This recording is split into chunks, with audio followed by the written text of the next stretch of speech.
Hey, good afternoon, everybody. I hope you are having an awesome Sunday afternoon. I just wanted to come and talk to you real briefly about sleep habits and give you some practical tips to start getting better sleep, hopefully starting tonight. Because whether or not you realize it, sleep has a huge impact on your health. But before I go any further, can we all just appreciate the roaring fire going on behind me? Isn't that pathetic? My husband made me this big, beautiful, amazing fire, and I'm the worst about keeping it going because I let it go too long before I put another log on, and then I'm left with embers, which is just not as cozy as it was 10 minutes ago. It was amazing. Anyway, okay, so first of all, I just want to give you a few statistics on why, well, let me just throw this out there to you. Some of you have probably heard this before, and this may be new to others. So with just 6 hours of sleep a night, your obesity risk actually increases by 23%. Now, I know for a lot of us, first of all, women in general just tend to have a harder time sleeping across the board. But if we have small kids, 6 hours may sound like bliss. It may sound like a dream night, right? But understand that just 6 hours a night can increase your risk of obesity by 23%. With just 5 hours of sleep, that goes up to 50%. And when you drop down to 4 hours a night, that can go up to 73%. So you can see how if some of you are struggling with losing weight, if some of you feel like you are on the nutrition bandwagon, you are there with that, you are exercising, you're moving your body, but you're still having a hard time dropping your overall body fat percentage, I really want you to look at your sleep because it affects more than just weight. That's just kind of what I'm focusing on right now to keep this short and sweet. So it's important and it's worth fighting for. So let's go ahead and jump into some practical things because some of these things you can start doing this evening, okay? So very first thing is drop the temperature in your room. Now, a lot of women sleep very hot at night anyway, and especially the older we get, and maybe we're freezing our men out. But it's actually been shown for both men and women that they do sleep better in cooler temperatures. So drop your temperature in your room to between 60 to 68 degrees. Hey, Susie. Hey, Stephanie. Glad y'all are joining me. Between 60 and 68 degrees. 60 sounds really cold, and for me, 67 is the money. 68, and I feel like I'm in a furnace. 66, 65, I'm just too cold and I don't sleep well. So because we're all different, play around with those gauges, but 60 to 68, for the most part, tend to be a sweet spot for a lot of people. Block out all light that you can. So blackout curtains obviously are the very best. That would be amazing. So if you can eventually get there, do that.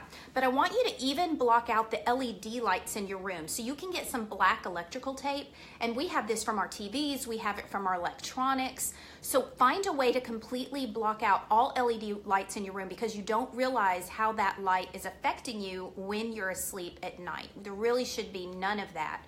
That even your skin receptors can notice are there. So block it all out if at all possible. I'm gonna post this under this video, but I have something I meant to grab it just to show you guys called the Sleep Master Sleep Mask. And it's really big and wide, and I don't know if it's made, I don't guess it's made out of silk. I don't know what it's made out of. It's maybe satin. It's very, very soft, but it's wide and it has Velcro. So it fits just about any size head, and it just blocks out so much light, and it comes down nice and low, but of course has the cutout. But look, and I'm gonna post the link to Amazon for that, but even if you don't have that, if you're not using anything over your eyes and you do have a lot of light coming on, I have used sports bras, I have used regular bras, I have used headbands. Like, get creative and do everything you can to get that light away from your eyes in the evenings. Okay. The next one is, we talk about this tea on here a lot. It's Soothing Caramel Bedtime by Yogi. It's first of all, it's delicious and it's really yummy any time of day, but there's just some properties of it that just kind of help to soothe you at night. So that's a great one to try. There's also Celestial Seasonings Sleepy Time Extra. Not something you probably want every single night. It does have, I believe, valerian in it, and some people can be very sensitive to valerian. Some people that can just knock them on the rear end really hard. But I have it occasionally, and it doesn't bother me at all. But when I'm having a hard time sleeping, I'll add that in. Okay, so Soothing Caramel Tea by Yogi. I'll post all of this under here so that you don't have to remember it right now. And then the last thing that I'm going to mention, okay, so to recap, we have temperatures between 60 and 68 degrees, block all light in your room, including LED lights. Get a Sleep Master sleep mask, any sleep mask, but this one in particular, it's just, I've tried them all and it's incredible. Or slap a sports bra on your face tonight. Just do what you got to do, okay, to get through so you get a really good sleep mask. Soothing Caramel Tea by Yogi. And then lastly is a blue light curfew. And if any of my members are watching this, they hear me talking about this all the time. So a blue light curfew, what we mean by that, blue light we're going to get from our phones, we're going to get from our tablets, we're going to get from our computers, we're going to get from our television set. This is telling your body it's daytime, it's time to be up and moving and going on about your day. We want to minimize that light at a minimum of an hour before bedtime, preferably 2 hours is best. And I know this is hard. I struggle with this. But when I give myself a blue light curfew, I sleep better every single time. The closer it is to you, I think the harder it is. I have no hard research that says that. That's just makes sense to me. If it's here, as opposed to across the room. So even though the TV gives you still that blue light, it's not right on top of your face. So we watch, I'll watch TV at night instead of reading a book when I should be reading a book. But it's different than if I'm on my phone or if I'm on my computer and it's this close to my face. I just really notice a difference in my sleep. So out of those things, there's some really practical things that you can implement that you could even start with tonight. But fight for your sleep. I was an insomniac. I still kind of consider myself that because if I'm not tending to my sleep, I won't sleep for long periods of time. And that's simply not okay. It affects everything. It affects how you think. It affects your appetite. It affects your carb cravings.